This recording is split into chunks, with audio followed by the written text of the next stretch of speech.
Are you choosing a wreath for your front door, but you're lost in a world of styles and sizes and shapes and greenery and mixed floral? Don't worry, I got you. Here are 3 simple tips to keep in mind when you're choosing a wreath so that your wreath gets the glow up that it deserves.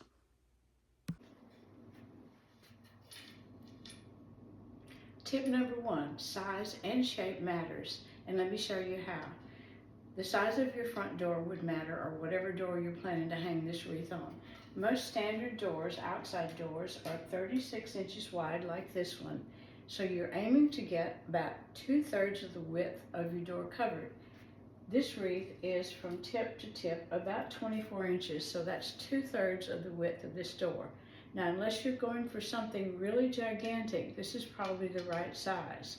If you have anything a lot bigger, it's going to look gargantuan. A lot smaller, it just won't fit. So let's try this same wreath on different doors. Okay, let's pretend that this door is all wood. The glass is a little distracting, but you can see how this same wreath looks kind of lost on the 42-inch door. This is a big front door, so it's not going to fit. This is too small. Now let's take a look on a small door. Okay, same wreath on a 24-inch door. You can see that it looks too big. Covers from edge to edge, and probably there should be a little bit of the door on either side. So 24-inch door obviously is an inside door. You'd have a 36 to 42-inch door usually on the outside. But just for reference purposes, you can see how it's a little bit too big. How about shape? There are lots of shapes available for you to choose from. You're familiar with the classic round like the one we saw before and this one, but there's more. Another option is the teardrop shape, typically wider at the top, narrowing to almost a point at the bottom. This is an option if you like that elongated look. It tends to make your door look a little longer, kind of like high heels make an outfit look a little bit longer. So if you like this shape, that's an option for you. Teardrop swag. This is the oblong shape, just a little bit more narrow than the round. And this is one of the many options you have when you start to look for the shape of wreath that you want. And there are lots. I mean, there can be baskets with flowers or you name it. Whatever you choose, whatever you love. But those are some of the typical shapes that you'll find when you start your search. So if you like these tips, stay tuned for tip number 2. Okay, you know now about the size that you need and the shape that you want. So maybe now we should talk about color of your door and style of your home. The color of your door matters very much. If you have a neutral color like a cream, beige, soft green, wood, or any black or white, any of those colors, you get the flexibility award. You get to choose whatever you want. But if you have a door with a vibrant color on it, like red or blue, purple, whatever it may be, then you better choose wisely or it will clash. It won't look good together. Like, let's just pretend that I'm a door. Okay, I'm a door. It looks good on this white door. Let's take the same wreath and put on me, the red. It doesn't go. It doesn't look very good. But if I choose another color to go with my door, like this one, we look pretty good together. So you need to take into account, obviously, the color of your door. Now, what about the style of your home? To me, this doesn't matter very much, but to some people it does. If you have a cottagey type home, maybe you want to go with a whimsical flowered look.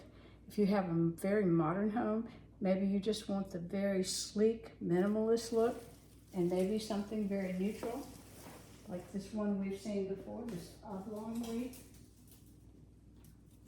Go with something like that. It's not too overwhelming. And by the way, this one works for any door. So if you want something with a minimal amount of color, neutral colors, black and white, greenery, little white pops here and there, then you're good to go with something like this.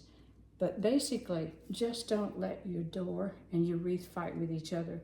Make them compatible, just like if you were choosing an outfit. They need to look good together. The other thing that you might consider is whether you want a seasonal wreath So you can swap them out like the ones I just showed you, or perhaps you just want one like this that looks good no matter where you place it for all times. So that's tip number 2. If you're liking what you hear, hit the subscribe button, the like button, and stay tuned for tip number 3. Let me add a couple of tips in here. And if you go to my website, mbposh.com, you'll see this. We're going to talk in the next segment about hanging your wreaths and how to hang your wreath. But there are lots of places to hang a wreath besides the front door. We're talking about doors today, but there are lots of places where you can utilize your wreaths as well. Obviously, interior doors if you want to decorate a door. I've seen many wreaths hung on mantels that look beautiful. You can hang them on the fireplace, great. In front of the mantel. You can hang a wreath on a mirror, just on a wall, and the smaller wreaths can be hung on the back of dining chairs and kitchen cabinets. The idea of having the wreaths on the kitchen cabinets during Christmas time is a popular one. So, although we're talking about doors today, and specifically doors, there are many places that you can hang your wreaths if you're so inclined. Okay, we've talked about size and shape, style and color, all the fun stuff. So now let's talk about the not so fun stuff. Where are you going to hang that wreath and how are you going to hang it? If you have a sheltered covered porch or any sheltered area where you're going to hang the wreath, then you're good to go. Your choices are endless. But if you have an area that's exposed to sun, wind, rain, it won't withstand hurricane winds. You're going to have to choose something like a simple grapevine with succulents that can withstand all the elements. But let's just say that you've got all the choices in the world. So now, how are you going to hang the wreath? You've got a lot of choices here too. You can get one of these metal hangers. This goes over the top of your door, obviously. This is for your wreath. You can get them in many, many colors to match your door.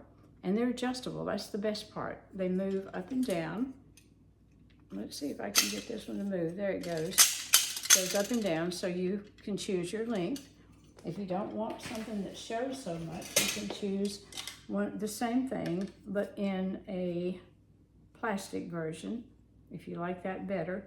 And then, of course, there's the really cheap ones that are not adjustable. The first two are adjustable, and that is an advantage. Now, let's just say that you have a glass door, like I do. They all fell. Okay. If you have a glass door like I do, then you might want to consider these magnetic hangers. You put one on the inside of your door and then one on the outside, and then they stay put like this. Now the claim is that they'll hold up to 10 pounds. Most wreaths weigh no more than 5 pounds unless there's something on there that's really heavy. Usually it's 3 to 5 pounds, but I don't guarantee this, but if you want to try that, that'll be a good thing to try. By the way, I have a video on how to hang these on a glass door, so I'll link it in here. But you have lots of choices to hang something. Obviously, you can use command hooks. However, I don't know how well they're going to stand out in the summer. And I have seen where someone has put a command hook upside down on the inside of the door, so it's not really exposed to the elements, and then used a very nice ribbon to hang the wreath on the outside of the door. So that's an option too. But this is the last little tip. It's where and how you're going to hang that wreath. So you can see that buying a wreath is really just all about buying what you love and what will fit with what you have. So keep that in mind. Buy what you love, what makes you happy, what makes you feel really good about your presentation. And if you like what you see, remember to subscribe, like, and follow. Thank you.